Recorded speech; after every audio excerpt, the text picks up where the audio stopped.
Hello, welcome to Stories for Wonderful Children, the podcast where I share the stories I've told my children over the years. I'm Dan Wendelin, your host and storyteller.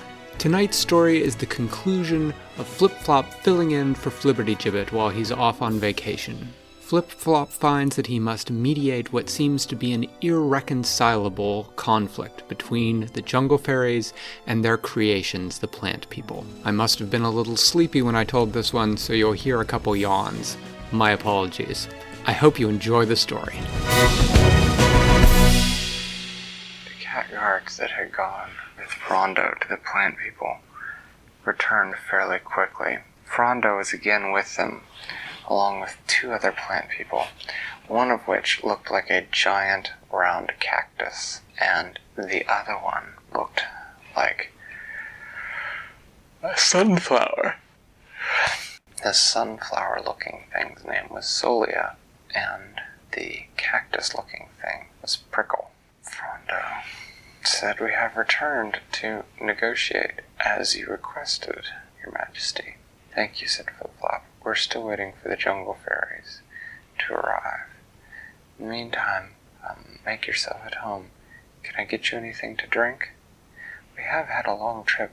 Some water would be lovely if you could bring it for us in shallow pans." "Shallow pans," said Flip-Flop. "Okay." He nodded to the servants, and they brought in large, shallow pans filled with just a little water. Prickle nodded and said, "Oh yes, excellent. Could you just place it here on the floor?"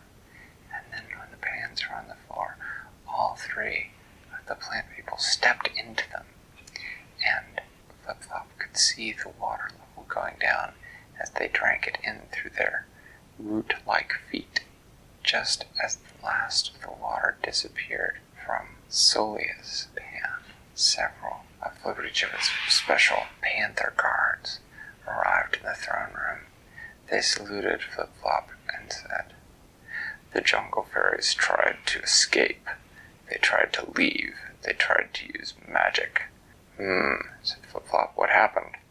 The guard said, "They tried to use magic to bind us and then escape into the jungle." "And did they?" said Flip-Flop.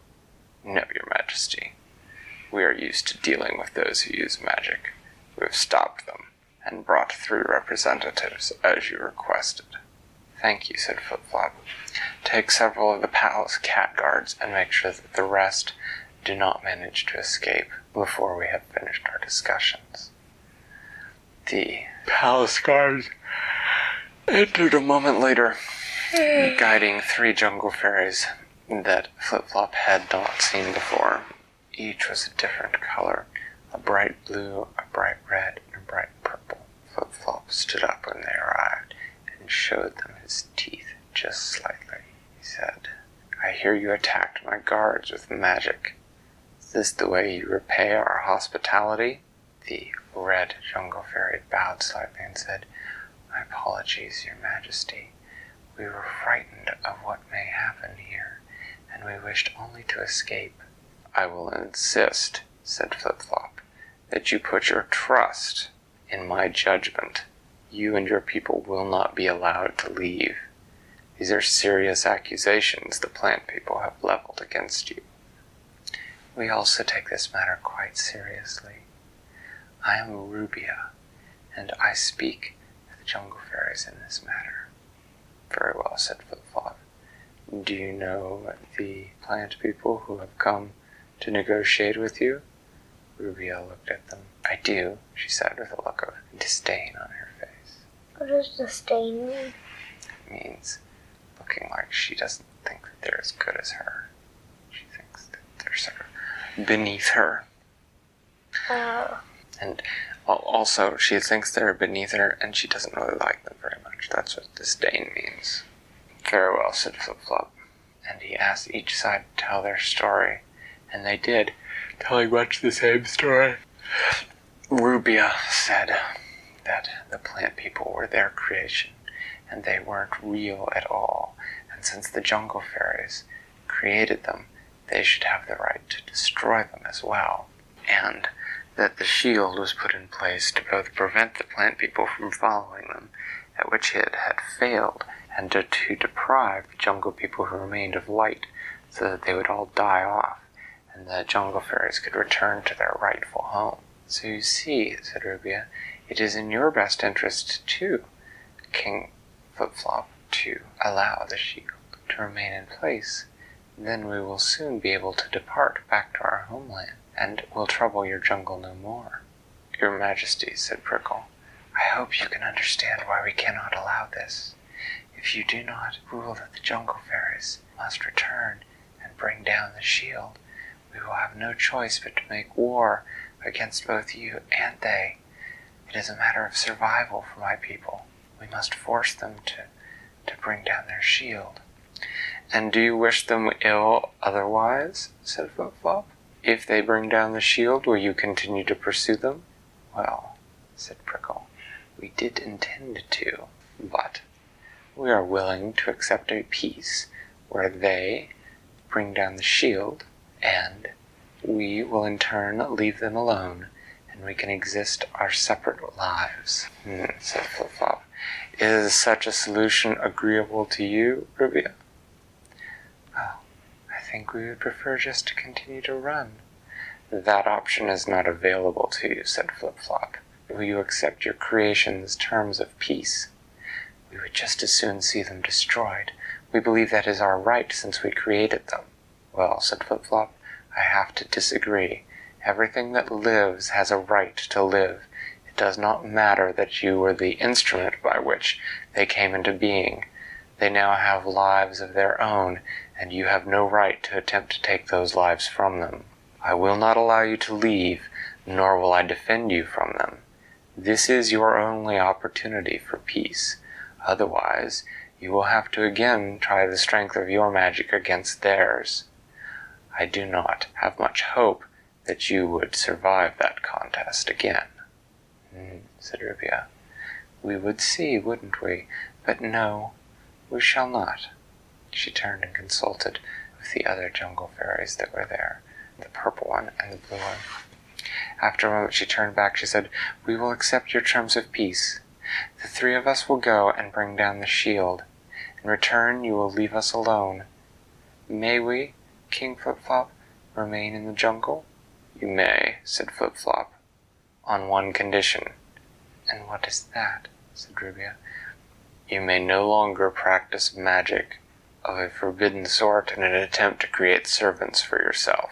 If you are to remain here in our jungle, you will practice only magic that is natural to fairies. You will not try to create slaves, nor will you try to create any more intelligent plants. The creation of new beings is a province only of the Creator, and you should not attempt to put yourself in that place. Very well, said Rubia. We will abide by your rules. Oh yes, said Flip-Flop, I have no doubt that you will. Because, in order to keep both you and us safe, some of the cat guards will remain near your new home tree and will monitor your activities. This will, I trust, be acceptable? We do not like it, Your Majesty, said Rubia, but we recognize that this is your jungle, and we will obey your decision. Very well, said Flip-Flop. He stood up. You are all dismissed. They turned, and the fairies followed the plant people out of the room. Flip-Flop said, wait!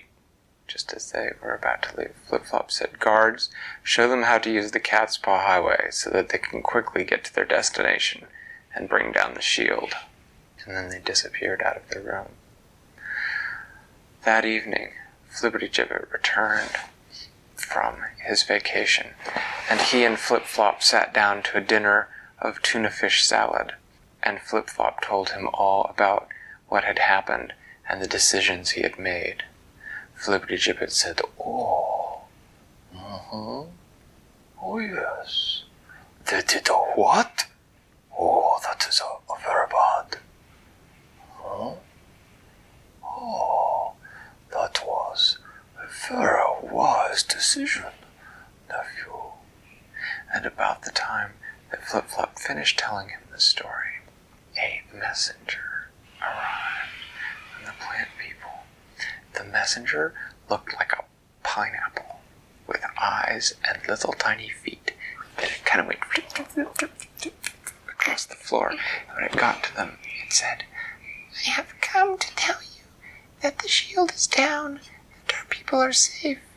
We have returned the jungle fairies to their place in your jungle, and we thank you. Know that you always have the welcome and the gratitude of the plant people for your mediation. We thank you." And then the little pineapple went and left. Flibberygibit said, "You have done very well, nephew. But I see that in your eyes you wish to return to your beloved Elysium." And Flip-Flop said, "Yes. The kingdom is nice, but I need to go back to the Elysium. It's much more restful there.